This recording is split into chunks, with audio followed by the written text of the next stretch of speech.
कृष्णा जय राधे। तो अभी हम ये देखेंगे कि हमारा ओरिजिनल स्पिरिचुअल आइडेंटिटी क्या है, हमारे आचार्यों का क्या उसमें ओपिनियन है, हमारे जो गौड़िया आचार्य हैं उनका क्या ओपिनियन है। तो हम अभी ज़्यादा डिटेल में नहीं जाएंगे, जस्ट हम एक फ्लैशबैक देते हैं छोटा सा, ताकि आप लोगों को इंटरेस्ट अराउज होगा। तो इसमें सबसे पहला चीज़ ये जानना है कि हमारा एक सिद्ध स्वरूप है, यानी परफेक्टेड बॉडी है हमारा। तो रूप गोस्वामी सिद्ध शरीर को क्या डेफिनेशन देते हैं, यानी स्वरूप का डेफिनेशन क्या है। पहले सबसे पहले हमें स्वरूप का डेफिनेशन रूप गोस्वामी क्या देते हैं वो आप जान लीजिए। उसका डेफिनेशन है, उसको मैं संस्कृत में बता रहा हूँ। अजन्य वस्तु स्वतः सिद्ध स्वरूप भाव इष्यते, यानी जिसका कभी जन्म नहीं हुआ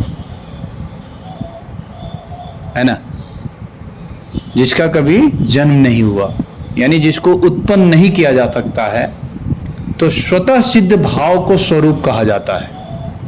स्वतः सिद्ध भाव को स्वरूप कहा जाता है ना। अभी हम लोगों का जो भाव है वो भौतिक जगत में तीनों गुणों से मिश्रण होके उसका लगता है कि कहीं पे जन्म हुआ है, शुरुआत हुआ है। जैसे मान लो कि अभी हमारा मानव शरीर में जन्म हुआ, तो जो गुण प्रकट हो रहा है तो लगता है कि पूर्व जन्म से, अगर मान लो मेरा शेर का बॉडी था तो वो गुण आप कनेक्ट नहीं कर पाएंगे।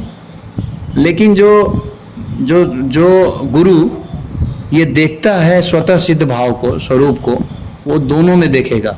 इसीलिए कृष्ण गीता में बोलते हैं एक जगह कि चंडाल, ब्राह्मण और इन सबों को, ब्राह्मण क्या होता है, एक दृष्टि से देखता है समान। यहाँ पे कृष्ण जो है स्वरूप को इंडिकेट कर रहे हैं, है ना। यानी ये गहरी तत्व उसमें छुपा हुआ है इस श्लोक में, कि वहाँ पे कृष्ण ये बताना चाह रहे हैं कि आप स्वरूप को देखो। आप समझ रहे हैं बातों। तो हमें जब स्वरूप का ज्ञान होगा थोड़ा भी धीरे धीरे, एक्चुअली में गीता में तो वो फ्लैशबैक है, छोटा छोटा दिया है, लेकिन अपने गौड़िया आचार्यों ने उसके ऊपर पूरा डिटेल बताया हम लोग, ठीक है ना। तो जब इसका दर्शन होगा हमें, ओरिजिनल स्पिरिचुअल आइडेंटिटी जो भक्ति विनोद ठाकुर ने जैव धर्म में दिया है, उसका अगर कोई व्यक्ति अध्ययन करे, उसका तत्व की जानकारी हो, पहले रास्ता हमें पता चले, तब तो हम गाड़ी उस पर चलाएंगे। तो तत्व का जानकारी होना, पहले उसका रास्ता की जानना है। तो सबसे पहले हमें ये जानना है कि स्वरूप का मतलब क्या है। स्वरूप का मतलब है हमारा स्वतः सिद्ध भाव को स्वरूप कहा जाता है। तो इसमें स्वतः सिद्ध भाव लगा हुआ है। ये भाव जो है, इसी को भक्ति विनोद ठाकुर ने 11 भाव बताया है, ठीक है ना। हमारा एकादश भाव जो हमारे गौड़िया परंपरा में जो सिद्ध स्वरूप का हमारा एकादश भाव है, इसको हम 11 एटीट्यूड भी बोल सकते हैं। मटेरियल वर्ल्ड के अगर हम तोड़े उसको तो ठीक है, और हम 11 आइडेंटिटी भी बोल सकते हैं, ठीक है। तो ये एकादश भाव। अब ये एकादश भाव क्या है, इसको भक्ति विनोद ठाकुर ने जैव धर्म में 39वां चैप्टर में, 39वां चैप्टर में एंट्रिंग इनटू लीला करके चैप्टर है, उस चैप्टर में उन्होंने बताया है इस एकादश भाव के बारे में डिटेल में। तो सबसे हम अभी डिटेल में नहीं जाएंगे, वो एकादश भाव क्या है। ये हमारा एक्चुअली स्पिरिचुअल आईडी कार्ड है। एकादश भाव का मतलब है हमारा स्पिरिचुअल ओरिजिनल आईडी कार्ड। इस भौतिक जगत में हर कोई अपना आईडी कार्ड बना रहा है ना। लेकिन ये जो आईडी कार्ड है क्या है, जैसे ही शरीर आप छोड़ोगे ये आईडी कार्ड बदल जाएगा। लेकिन ये जो एकादश आईडी कार्ड है ये कभी बदलता नहीं है, नेवर चेंजेस, ना कभी जन्म लिया है। तो है ना इंटरेस्टिंग पॉइंट कि हम उसको जाने कि अपना मेरा ओरिजिनल जो अनबॉर्न है, जो हमारा स्पिरिचुअल बॉडी का आईडी कार्ड क्या है। तो वही चीज रूप गोस्वामी बता रहे हैं। तो भक्ति विनोद ठाकुर ने उसको रियलाइज करके जैव धर्म बताया था। जो उसमें पहला है वो है सिद्ध शरीर, वो है पहला है हमारा आईडी, वो है संबंध, रिलेशनशिप। भगवान कृष्ण से हमारा एक रिलेशनशिप है। भक्ति रसामृत सिंधु में प्रभुपाद ने बोला है कि हम सभी जीवों का भगवान कृष्ण से एक संबंध है, और वो 5 रसों में संबंध है। शांत रस, दास रस, साक्ष्य रस, वात्सल्य रस और माधुर्य रस।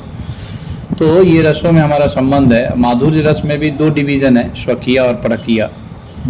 तो स्वकीय रस जो है और परकीय, हम लोगों का परकीय रस है। ये भी एक बहुत इंटरेस्टिंग पॉइंट है कि परकीय रस ही क्यों है हम लोगों का, इसका कारण सुनिए, जानिए। उसका बहुत सिंपल रीजन है, क्योंकि हम राधा रानी से संबंधित है और राधा रानी का जो संबंध है कृष्ण से वो परकीय रस में है। तो स्वाभाविक निष्कर्ष निकलता है कि हमारा संबंध कृष्ण से परकीय रस में है। आप समझ रहे हैं, एक लाइन में, वन लाइन है संबंध। तो चैतन्य महाप्रभु बोलते थे ना, जीवेर स्वरूप वो है कृष्णेर नित्य दास, है ना। लेकिन हम कहते हैं ये हमारा एक्चुअल आइडेंटिटी है कृष्ण के अंदर राधा रानी है हृदय में। तो जीवेर स्वरूप वो है, जीवेर स्वरूप है राधारा नित्य दासी। हम समझे ना, ये बहुत थोड़ा सा डीप है, समझना पड़ेगा आपको, क्योंकि राधा रानी कृष्ण के हृदय में है। तो हम लोग एक्चुअली में राधा रानी के नित्य दासी हैं। तो ये परकीय रस के साथ हमारा संबंध है। उस परकीय रस में मंजरी भाव है हम लोगों का, है ना, मंजरी का रिलेशन है। तो हम इसमें डिटेल में नहीं जा रहे हैं, जस्ट एक फ्लैशबैक दे रहे हैं, पहला। दूसरा जो है एक उम्र है हम लोगों का, एक फिक्स्ड एज है। आध्यात्मिक शरीर में हमारा एक उम्र है, तो उसको बोलते हैं वय, एज। तो भक्ति विनोद ठाकुर ने जय धर्म में लिखा है कि 10 वर्ष से लेकर 16 वर्ष की अवस्था तक सबका उम्र है वहाँ पे। तो ज़्यादातर जो मंजरी हैं उनका उम्र 12 से 13 वर्ष की अवस्था में है, मंजरियों का। ये हम लोग का नित्य उम्र है वहाँ पे, इटर्नल। तीसरा जो है वह है नाम। हम लोग का एक फिक्स नाम है ना। जैसे जितने भी, जैसे मान लो कि रूप गोस्वामी हैं तो ब्रज में उनका नाम है रूप मंजरी, है ना। सनातन गोस्वामी हैं, महाप्रभु की लीला में उनका ब्रज लीला में नाम है लवंग मंजरी, है ना। ऐसे हम लोग का एक फिक्स नाम है। चौथा है वो है रूप, फॉर्म है हम लोग का एक, हर व्यक्ति का एक पर्टिकुलर रूप है। जैसे अभी हम लोग एक रूप फॉर्म मिला हुआ है भौतिक संसार में, भौतिक शरीर का, उसी तरह आध्यात्मिक शरीर में एक रूप है। प्रभुपाद ने एक जगह बोला था कि ये जो भौतिक शरीर है हमारा, एक जस्ट आध्यात्मिक शरीर के ऊपर कोट की तरह है। प्रभुपाद का स्टेटमेंट है कि कोट की तरह है। जैसे हम लोग जैकेट पहनते हैं कोट, वैसे ही ये फॉर्म है, यानी आध्यात्मिक शरीर का एक ऑलरेडी फॉर्म है, ठीक है। जैसे मान लो कि एक बीज है, उस बीज में डीएनए के द्वारा ये लिखा रहता है, कोडिंग रहता है कि ये प्लांट ऐसे बनेगा। साइंस बताता है ना कि ऐसे फॉर्म होगा इसका, कोई छोटा होगा, बड़ा होगा, नाटा होगा, ये सब बीज में रहता है। तभी तो हर बीज प्लांट अलग अलग होता है। वैसे ही हम लोग का जो सूक्ष्म शरीर है, जो आध्यात्मिक शरीर है, उसमें एक फॉर्म का कोडिंग है ऑलरेडी, ठीक है ना। तो एक फॉर्म है हम लोगों का, वो फॉर्म प्राप्त करता है व्यक्ति, ठीक है। फिर है पांचवा है वो है यूथ ग्रुप। ये बहुत महत्वपूर्ण है। सभी एकादश भाव में सबसे महत्वपूर्ण जो है वो यही है, यूथ ग्रुप जानना। इसको बोलते हैं वंश, जाति, किस वंश से हैं। अभी जैसे भौतिक संसार में हम लोग सबसे ज़्यादा ये करते हैं ना, हम लोग इस वंश से हैं, है ना, हम लोग गौड़िया धारा से हैं, या हम लोग, कोई बोलता है कि मैं इस परंपरा से हूँ, या कोई बोलता है कि मैं ये परिवार से हूँ, है ना, मैं भारत से हूँ। ये वंश इसको बोलते हैं। बहुत बहुत गहरा इसका संस्कार होता है जीवात्मा में। तो इसका जो कनेक्शन है वो कनेक्शन है, भक्ति विनोद ठाकुर लिखते हैं कि गण का मतलब होता है ग्रुप। और बोलते हैं, भक्ति विनोद ठाकुर बोलते हैं कि श्रीमती राधिका की 8 सखियों में से किसी के गण में रहना होगा। ये इसका प्रिंसिपल है। यानी ब्रज में प्रवेश करने के लिए आपको किसी वहाँ की जो ब्रज के जो ब्रजवासी जन हैं, यानी भगवान कृष्ण और राधा रानी से जो परिवार से संबंधित है, उनका शेल्टर लेना पड़ेगा। डायरेक्ट हम राधा रानी का शेल्टर नहीं ले सकते हैं, ठीक है ना। तो यहाँ पे ये बताया है कि ग्रुप, जाति। तो राधा रानी की 8 सखियों में हमारी किसी एक से हमें उसके अंडर में रहना है। ये चीज़ हमारा डिटेल, यही हम एकादश भाव में बताएंगे डिटेल में कि कैसे हमारा उन सखियों से हमारा कनेक्शन है। इसी पे हमारा जो है सबसे सारा मतलब कि एंट्री है एक तरह से, क्योंकि इस पूरे एकादश भाव में आप देखेंगे तो यही एक पर्सनालिटी है। बाकी सब जो है पर्सनालिटी का वर्णन किसी में नहीं है, यहीं पे एक पर्सनालिटी खड़ी है। तो उस पर्सनालिटी से ही आपका सब कनेक्ट हो पाएगा। जैसे मैं कई लोगों से बात किया तो बहुत लोग बोलते हैं कि पहले नाम पता चल जाए, रूप पता चल जाए। तो ये सब ठीक है, लोगों का अलग अलग ओपिनियन है, लेकिन मैं देखा इसके बारे में मैं एक स्पेशल क्लास बताऊंगा चैतन्य चरितामृत के अनुसार। जैसे नरोत्तम दास ठाकुर ने प्रेम भक्ति चंद्रिका में लिखा है कि सखीरा अनुग हैया ब्रजे सिद्ध देहे पाइया, है ना। यानी विदाउट सखी का ब्रज में सिद्ध देह का आपको अवेयरनेस नहीं होगा, जानकारी नहीं होगा। और एक छोटा सा मुझे इस जगह एक कथा याद आ गया, वो पता, हालांकि ये इसका सपोर्ट नहीं है हमारे शास्त्रों से, पर बहुत इम्पोर्टेंट चीज़ है। पता नहीं अभी मुझे नहीं मिला है शास्त्रों से, लेकिन ये सच्चाई है कि जब शिव जी जब रासलीला में एंट्री करना चाह रहे थे, तो वहाँ पे जब एंट्री किए, गोपेश्वर बन के मतलब नाड़ी बन गए, तो जब रासलीला में प्रवेश किए तो वहाँ गोपियाँ बोली कि आज कोई नया गोपी आई है और पता नहीं चल रहा है, कि मज़ा नहीं आ रहा है। तो लोग पता चला कि कौन है नया गोपी, और पता चला शिवजी जो है गोपेश्वर महादेव के रूप में वहाँ पे थे। तो उनसे पूछी गोपियाँ कि आपका यही कहा जाता है, यही एक 11 आइडेंटिटी पूछी थी। तो उनको पता नहीं था, क्योंकि वो प्रॉपर चैनल से नहीं गए हुए थे, ठीक है। डायरेक्ट पौर्णमासी उनको डायरेक्ट लाई थी ना, वो गोपी के अनुगत होके नहीं गए थे वहाँ पे। तो ऐसा मैं सुना हूँ, बता रहे थे लोग। अभी इसका शास्त्रिक हमें पूरा वो मिला नहीं रेफरेंस, बट हम बता रहे हैं कि ये चीज़ ऐसा है, इतना महत्वपूर्ण है एकादश भाव, ठीक है ना। तो ये जो है अष्ट सखी के अंडर में रहना होगा। फिर जो है छठा जो है वो है हमारा आइडेंटिटी, वो है ड्रेस, पर्टिकुलर ड्रेस है। भौतिक जगत में भी लोग देखो किस प्रकार से पैशनेट है ड्रेस के लिए, हर व्यक्ति अलग अलग ड्रेस बनाता है, इतना पैसा खर्च करता है ड्रेस में। तो वो कोई ऐसा नहीं है कि झूठा है, उसका एक कनेक्शन है। हमारा आध्यात्मिक जगत में हर जीवात्मा का, हर मंजरियों का एक अपना ड्रेस है। जैसे मान लो तुंग विद्या का ड्रेस है, वो है, उसका रंग है पीला, है ना, पर्टिकुलर, है ना, उसका डिजाइन है, उसका कपड़े का किस प्रकार से बना हुआ है, वो सब अब पूरा ड्रेस एक पूरा डिटेल होगा इसमें, है ना। तो ड्रेस है। फिर सातवां जो है हमारा वो है स्पेसिफिक ऑर्डर, आज्ञा, जिसको आप ऐसे सोच सकते हो स्पेसिफिक इंस्ट्रक्शन, या मटेरियल वर्ल्ड में आप सोच सकते हो क्वालिफिकेशन, डिग्री। हर जीवात्मा के अंदर एक क्वालिफिकेशन है, एक आर्ट है, 64 आर्ट, 64 आर्ट में, इसी में 64 आर्ट आएगा। कौन सा कला आपके हाथ में है, वो कला से यहाँ से आइडेंटिफाई होगा, कनेक्ट कर पाओगे आप। तो इसीलिए 64 कला को जानना जरूरी है। आपके अंदर स्किल क्या है, क्या क्वालिफिकेशन है, क्योंकि हम जब किसी को इंस्ट्रक्शन मिलेगा गुरु की तरफ से, गुरु सखी की तरफ से, तो अकॉर्डिंग टू उसके योग्यता के अनुसार कोई भी गुरु आपको इंस्ट्रक्शन देगा। जैसे मान लो आप क्षत्रिय हो, तो आपका क्षत्रिय का स्पिरिट वो करेगा ना, गुरु देगा सेवा, ब्राह्मण का तो नहीं देगा। तो ये जो है इंस्ट्रक्शन स्पेसिफिक ऑर्डर होता है हर जीवात्मा का एक। जैसे मान लो कि भौतिक आध्यात्मिक जगत में जो रूप गोस्वामी हैं, वो रूप मंजरी के रूप में वो पाद सेवन करती हैं, राधा रानी का पाद सेवन करती हैं, यानी पैरों को दबाती हैं। तो वो इंस्ट्रक्शन है स्पेशल उनका, वो सेवा है, ऐसे आपको समझना पड़ेगा। तो योग्यता के अनुसार है वो, उसमें योग्यता देखना पड़ता है कि क्या सेवा किसको मिलेगा। फिर आठवां जो है वो है वास, रेजिडेंस, एक वास होता है। जैसे भक्ति विनोद ठाकुर ने राजा, हम लोगों को ब्रजवास क्यों बोला जाता है, रागानुगा भक्ति में ब्रजवास का इसीलिए महत्व यहीं पे आ जाता है कि ये एक हमारा परिचय है, एकादश भाव में एक परिचय है हमारा ब्रजवास, ठीक है। तो ये ब्रजवास जो है to reside in Braj eternally.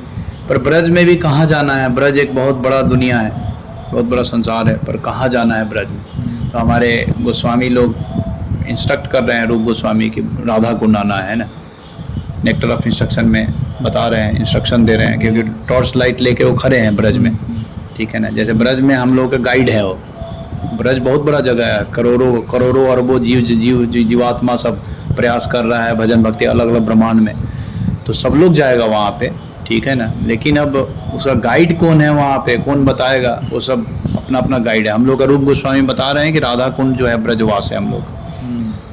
तो भक्ति विनोद ठाकुर लिखते हैं कि ब्रज में राधा कुंड आना है। अब राधा कुंड में भी पर्टिकुलर किस कुंज में जगह है आपका, कौन सा सखी, तो यह सखी बताएगी, आप आइडेंटिफाई करेगी, ठीक है ना। ये हम डिटेल नहीं जाएंगे अभी ज़्यादा। फिर जो है 9वां वो है सेवा, सर्विस। इस सेवा जो है, सेवा का मतलब क्या होता है? सेवा का मतलब है राधा रानी। इसीलिए हम राधा रानी जो टॉपिक शुरू करवाए हैं, इसके पीछे मेरा गहरा वो है, रहस्य है। ये सब अभी धीरे धीरे आपको पता चलेगा कि हम क्यों ये सब करवा रहे हैं ना राधा रानी पर। सेवा का मतलब होता है राधा रानी। जैसे देखो, भौतिक जगत में आप सेवा करना चाहते हैं तो सबसे पहला जो उसका सर्विस मैनेजमेंट का सबसे पहला जो होता है टॉपिक, वो है टू हुम। वहीं से कॉन्शसनेस बिलोंग करेगा आप में, यानी किसके लिए आप सेवा करने जा रहे हैं, ये पॉइंट जानना सबसे ज्यादा जरूरी है। और इसको रिपीट करना माइंड में, उसको बैठाना सबसे ज्यादा जरूरी है, नहीं तो आपका पूरा चेतना खराब रहेगा। इसी को बोलते हैं source of inspiration, source of motivation. ये सब जो है वहीं से मिलता है। तो सर्विस सेवा पहले आने का मतलब है राधा रानी, पहले खड़ा करना पड़ेगा राधा रानी को आपको माइंड में। इसीलिए राधा रानी के बारे में डिटेल जानना जरूरी है। तब हम आगे अष्ट सखियों का, सेवाओं का डिटेल सब पढ़ेंगे, है ना। वो एक अलग टॉपिक्स होगा हमारा, समझे। तब आपको इंटरेस्ट बढ़ेगा उसमें कि कौन चीज़ है, ठीक है। तो ये सेवा का निर्णय है। सेवा का निर्णय करना है, किसके लिए आप सेवा करने जा रहे हैं, है ना।